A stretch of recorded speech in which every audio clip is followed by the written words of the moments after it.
Yo, what's going on, everybody? I appreciate you joining.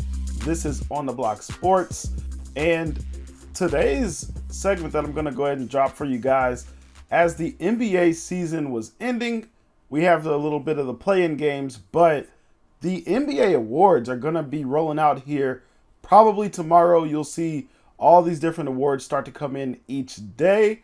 Now, before they actually make their before you know what that is, I want to give you what I believe those awards should be. They're not going to be what you find on TV. It's not going to be the same thing as what you see on Vegas odds, just because I think a lot of that is popularity. It's what the narrative is always. But if you know anything about me, I like to give facts on what I see them as.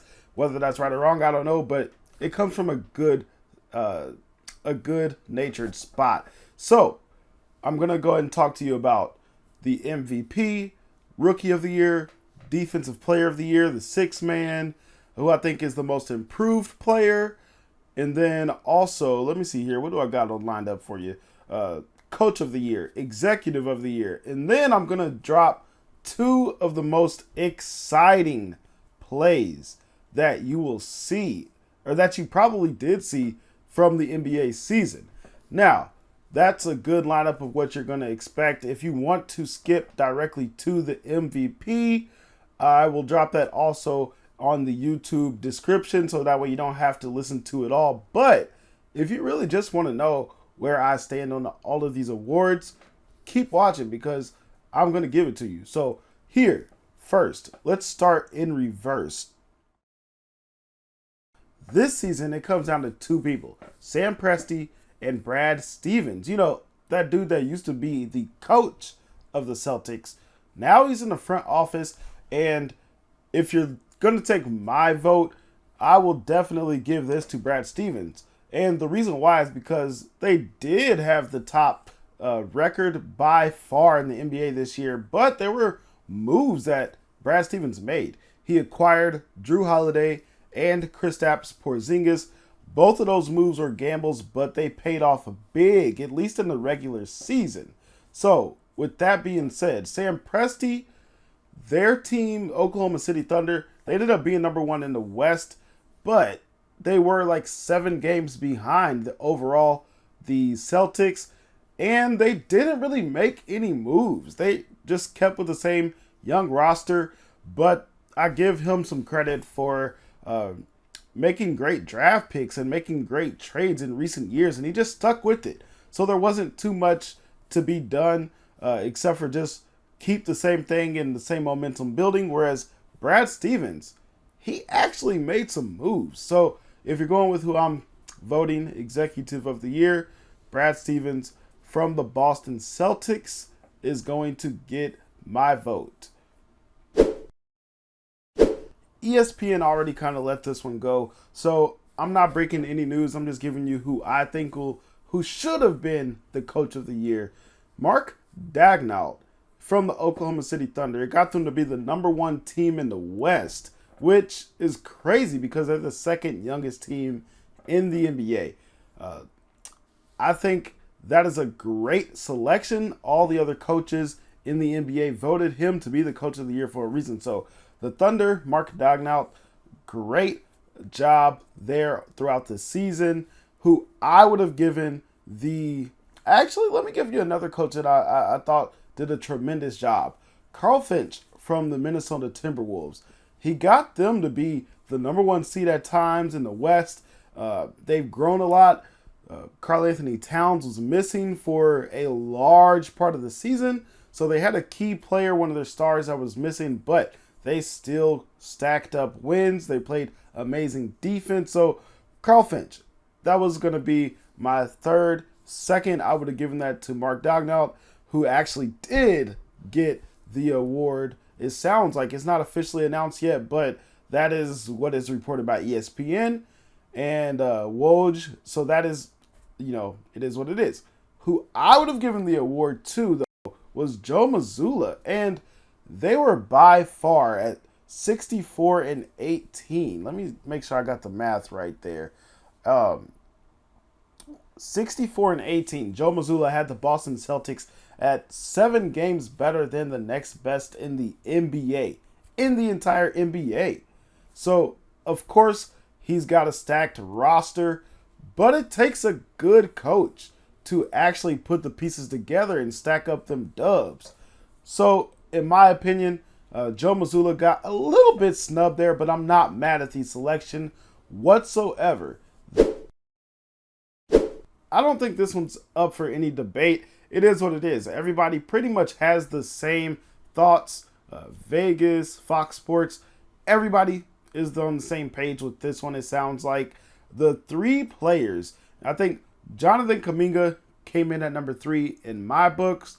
Kobe White from the Chicago Bulls. Nobody really talks about him, but he balled out this year. I think he's a player going forward that he's going to be something to watch out for. He's making Zach LaVine a little bit more expendable. He always has those rumors of being on the trade block. So Kobe White balled out. But number 1, Tyrese Maxey from the Philadelphia 76ers. He was hooping this season. Tyrese Maxey, let me look at his stats here. We got almost 26 points per game, almost 4 rebounds, and a little over 6 over 6 assists a game. So Tyrese Maxey, he was a man on a mission. I think he was ready for James Harden to go ahead and be somewhere else because he's just done all type of work this year. Joel Embiid went out and he still was doing his thing. Tyrese Maxey, he's had a lot of talent and a lot of promise for a minute now, but he obviously was the most improved player in the NBA this season. In 3rd place, I'm going to give y'all Bobby Portis from the Milwaukee Bucks. He's a fan favorite, but 13.7 points per game with 7.5 rebounds per game. He was doing his thing. And he goes in and fills in for Giannis or Brook Lopez whenever it's needed, and he just balls out. He's not a star, but he's very dependable, and he does a little bit of everything on the offense and the defensive end and gives you all energy. Number 2, Bogdan Bogdanović. That is the guard forward from Atlanta. Now, Bogdan, he's a hooper. He never really gets the credit, it feels like. Of all the bench players, he averaged a little over 16 points per game with almost 3.5 rebounds and almost 3.5 assists per game also. So when you're averaging over 16 points per game, you are doing your thing. Bogdan Bogdanović, nobody ever talks about him. He's a sleeper, but he's the 2nd best bench player for me. The number 1 bench player, though, was Malik Monk. And that's a pretty general vote from everybody. I don't think that's going to be a slight whatsoever. Malik Monk, he's a key piece to the offense. He gives them a boost in Sacramento. He averaged 5 assists a game, so he also can set up the offense. Mike Brown really trusts him to run the offense, be that spark plug, make plays. He's just a hooper. So Malik Monk is going to be the 6th man of the year. I'm pretty sure I'm right on the same page as what the NBA will do for that award. Last season it was Jaren Jackson from the Grizzlies. This year there were quite a few people that actually made a tremendous impact on the defensive end.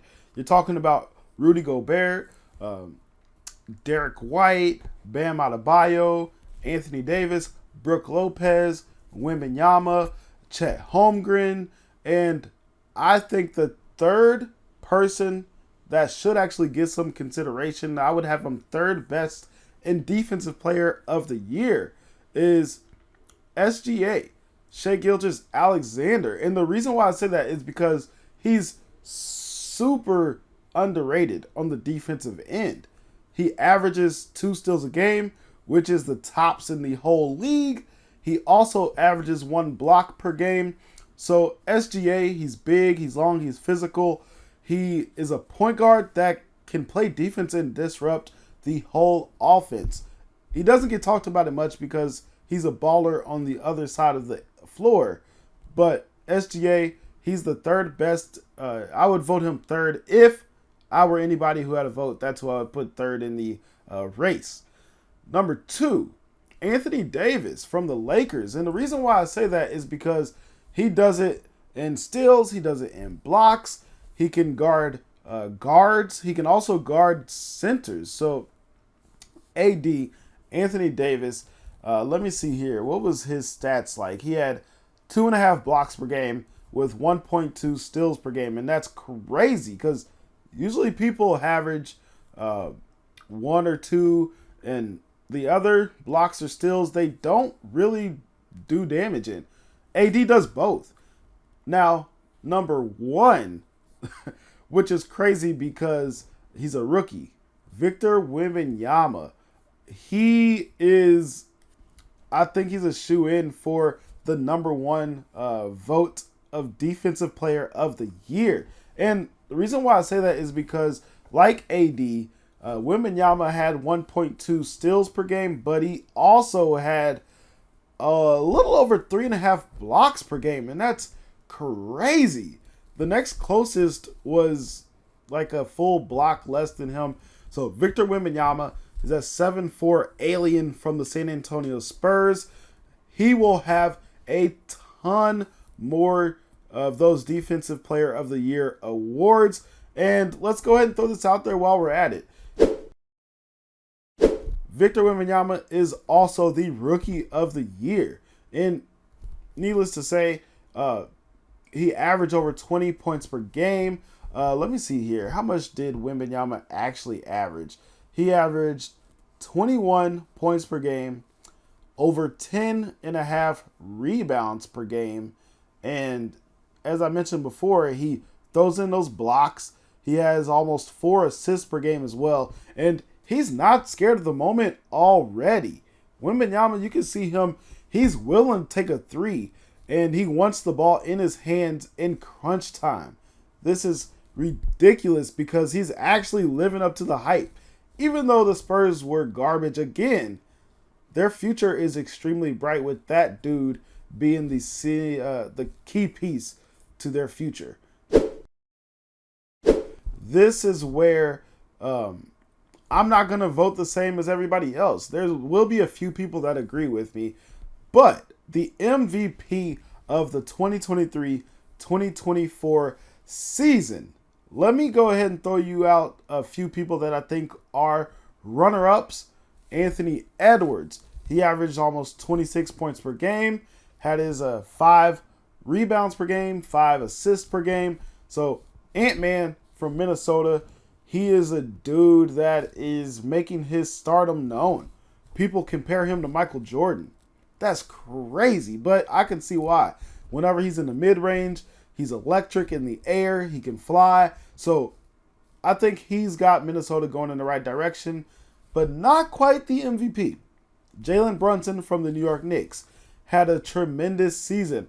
Every time I start to think he's pretty good, he just keeps elevating his game even more. Julius Randle was hurt, but yet Jalen Brunson still carried the Knicks to the 2nd seed in the East. He averaged almost 29 points per game with almost 7 assists per game. So if you're winning, you're averaging 29. You get to the 2nd seed in the East when your other star player is out. That's crazy. So Jalen Brunson, he is definitely up there in my opinion. Jason Tatum, the best player on the best team, the best record in the NBA. I've mentioned this before earlier in the video. They were 64-18 in Boston.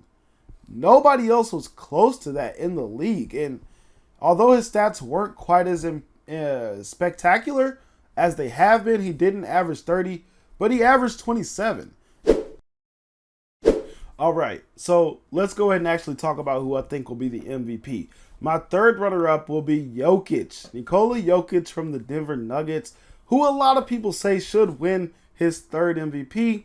Of course, he proved it in the NBA Finals, but I don't care. I think he's the 3rd best in this Year's vote. And he averaged almost a triple-double again. 26 points per game, 12 rebounds per game, 9 assists. He was balling. He almost averaged a triple-double. But the Nuggets were not the best team in the West. His stats were not quite... He didn't average as many points as he usually does. And, I mean, he only averages usually around 28, so it's not really that big of a difference. But at the same time, I need to see a little bit more from you when you got these other two dudes that I'm putting ahead. We're going crazy. Number 2, Shai Gilgeous-Alexander from the Oklahoma City Thunder. As I mentioned before, also with him, he got the Thunder to the number 1 seed in the West, which is ridiculous.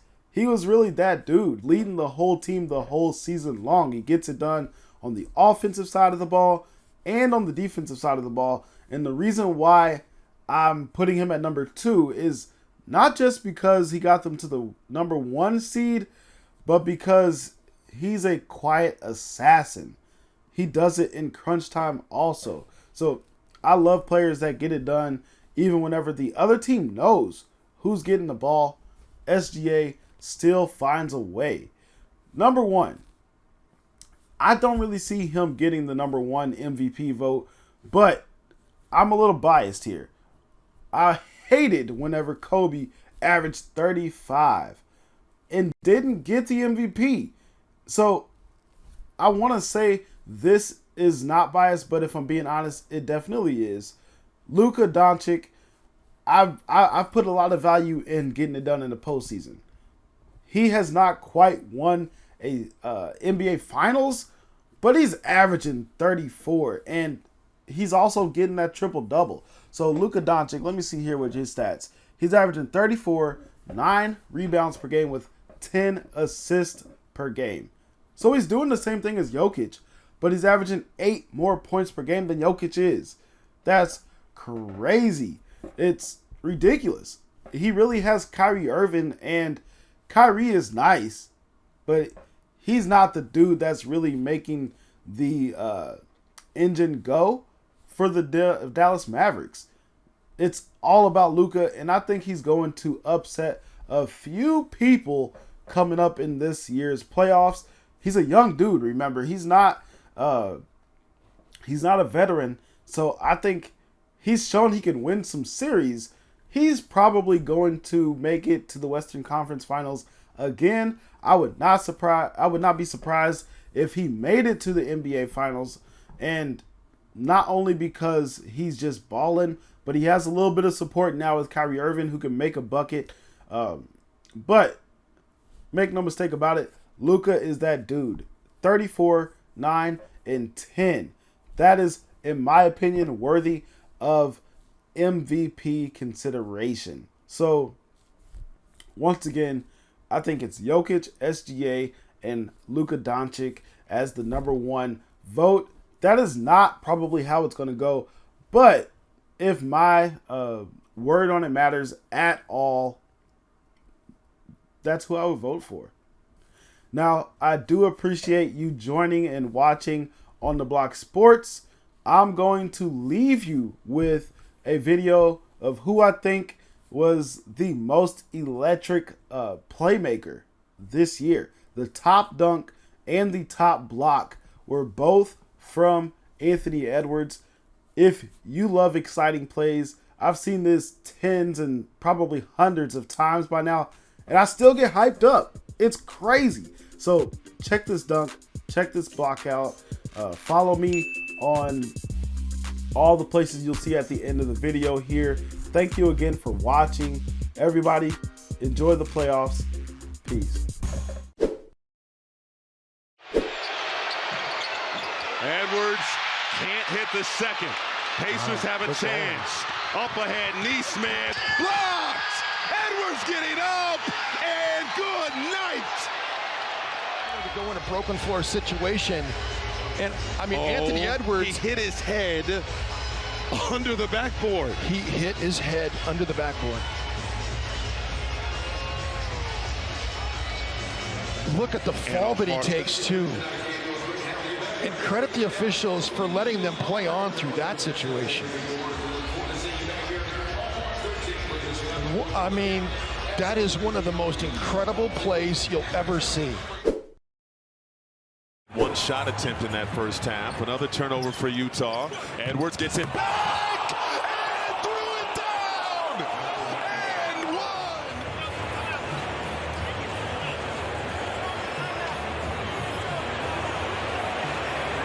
one. Immediately looked down at his hand after the dunk. It's